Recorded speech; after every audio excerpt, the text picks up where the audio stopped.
Alright, we're going to do a quick tutorial on how to use and drive a tractor, or they're all very similar kind of in principle. As you can see, forward, neutral, reverse, and you've got 1, 2, 3, 4, 5, 6 neutral, so that's the gear, that's just going forward and back. Then you've got your speeds, so that's the fastest, medium, slow.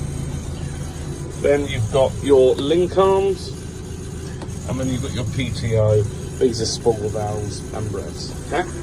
So at the moment, as you can see, we're mowing. Okay.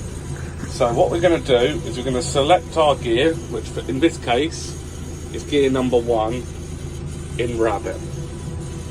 Then we're going to turn up the revs and turn on the PTO. The PTO speed is there.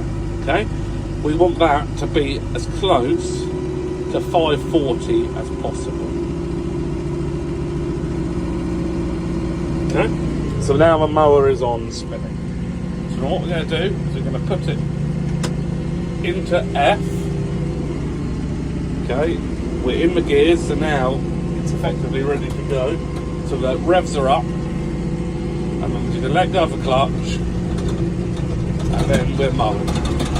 So as you can see, that there now is the speed, 8k, pump, the PTO, and as you can see on the back, the mower is mowing. So it is as simple as that. So anyone who didn't know how, obviously there's a lot of people that do, didn't know how, that's all you've got to do. Brilliant.